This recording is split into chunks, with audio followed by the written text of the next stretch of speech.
قال رسول الله صلى الله عليه وسلم: إذا مات ابن آدم انقطع عمله إلا من ثلاث: صدقة جارية، أو عمل ينتفع به، أو ولد صالح يدعو له. التصدق على أمواتنا في هذه الأيام الكريمة هتعود علينا وعليهم إن شاء الله بالثواب والرحمة، والله يضاعف لمن يشاء.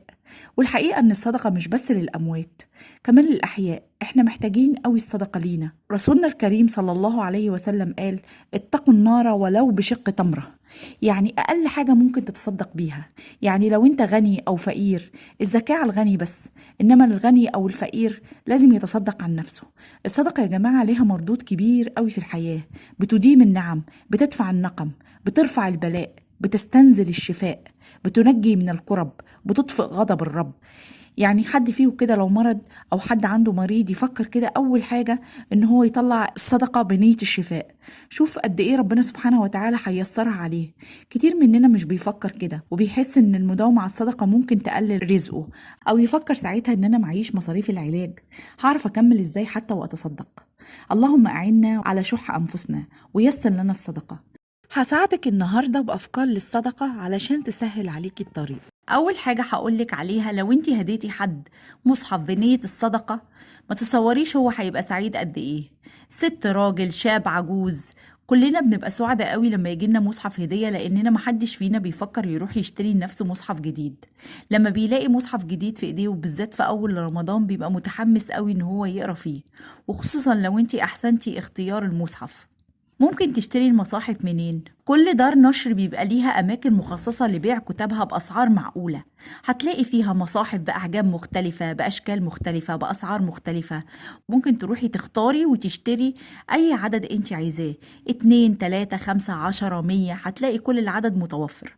هحطلك بعض دور النشر وتليفوناتها عشان تقدري تسألي على أقرب مكان ليكي. هما كمان داخل دار النشر بيوفروا خدمة حلوة قوي، وهي خدمة طباعة دعاء للمتوفي على أول صفحة في المصحف. هي بتبقى فاضية ومخصصة للغرض ده. تاني فكرة هقولك عليها: ممكن تشتري كفن وتحطيه في المسجد كصدقة. ما تتصوريش في موقف لما حد بيتوفى وأهل الميت يلاقوا الكفن في المسجد جاهز، قد إيه أجره وفضله للمتبرع. هحطلك في صندوق الوصف كلام أحد الشيوخ عن فضل التبرع بالكفن. ناس كتير وأنا منهم ما نعرفش نشتري منين الكفن.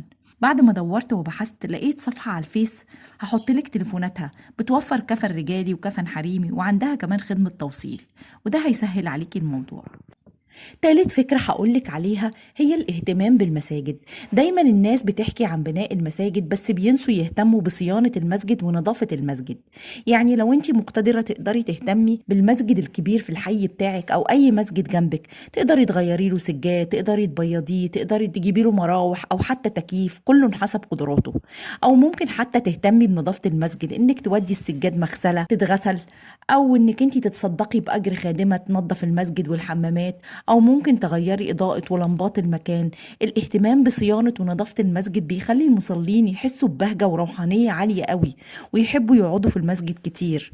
طبعا مش هقولك قد إيه الأجر والفضل اللي انت هتاخديه لما تهتمي ببيوت ربنا. رابع فكرة هقولك عليها هي الاهتمام بالدور. أنا عارفة إن ناس كتير بتهتم قوي بدار الأيتام، بالذات في رمضان والعيد، بتحاول توفر لهم لبس كتير وأكل كتير علشان تفرحهم. بس يا ريت ما ننساش كمان دار المسنين، بالذات اللي تابعة للحكومة.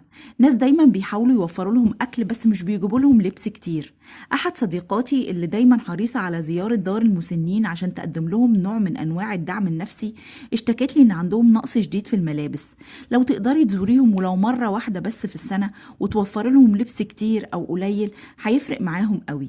ويا ريت كمان أي حد فيكم عنده وقت يقدر يوفر دعم نفسي سواء لدار الأيتام أو دار المسنين. ما تتصوروش قد إيه الموضوع ده بيعود مردود عليهم وعليكي بسعادة. خامس فكرة هقولك عليها هي الاشتراك في شنط رمضان. أنا عارفة إن ناس كتير بتعمل شنط رمضان، وده بياخد منها فلوس ومجهود كتير. الجديد السنة دي حبوا يعلوا مستوى الشنطة وفي نفس الوقت يخففوا العبء المادي والمجهود. صديقة ليا اتصلت وقالت لي عايزاكي تشاركي بصنف واحد بس في شنطة رمضان، وحددت لي العدد. حاولت تجمع 10 أو 8 صديقات، بحيث إن كل شنطة يكون فيها 10 أو 8 أصناف، كل واحد مسؤول عن صنف بيشتريه ويوصله للمسؤول عن التوزيع. التوزيع، وبكده نبقى وفرنا مجهود وكل واحد شارك بمبلغ معقول. ممكن تنفذي الفكرة دي مع إخواتك، أو انتي وصحابك، أو انتي وزمايلك، أو حتى جيرانك، وده يبقى نوع من أنواع التعاون على البر.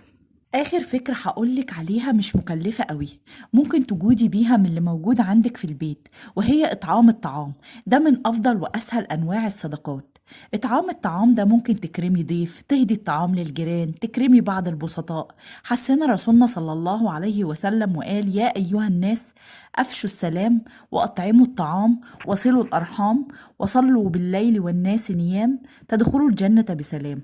وخص نساء المسلمات بحديث وقال: يا نساء المسلمات لا تحقرن جارة لجارتها ولو فرس شاه. معنى الحديث إن أي حاجة بسيطة عندك تجودي بيها أو يسيرة ما تستقلهاش أبدا إنك تهديها لحد، ولو جالك هدية من حد ولو بسيطة ولو يسيرة لا تستهاني بيها ولا تستقليها. فين لما كان كل واحد فينا لما يعمل حاجة حلوة أو أكلة مميزة كان بيعمل طبق ويهديه لجيرانه على سبيل إدخال السرور للمسلم وإطعام الطعام. الحاجات دي كانت بتسيب أثر جميل قوي في النفوس، عايزين نرجعها تاني. وإطعام الطعام ما بيقتصرش بس على الإنسان، ديننا حسنا على الاهتمام بالطيور كمان والحيوانات. قال رسول الله صلى الله عليه وسلم: في كل كبد رطبة أجر. أعرف حد بيحط في البلكونة بتاعته مسقات مية وأكل للعصافير، ورغم إنه ساكن في منطقة سكنية مكدسة بالسكان لا فيها جناين ولا فيها أشجار، إلا إن ما شاء الله البلكونة عنده مليانة من العصافير بتيجي ومن الحمام. وده متهيألي عشان عنده صدق رغبة في الصدقة وحسن نية. ولا تستصغرن من المعروف شيئا، وكم من قليل صار كثير.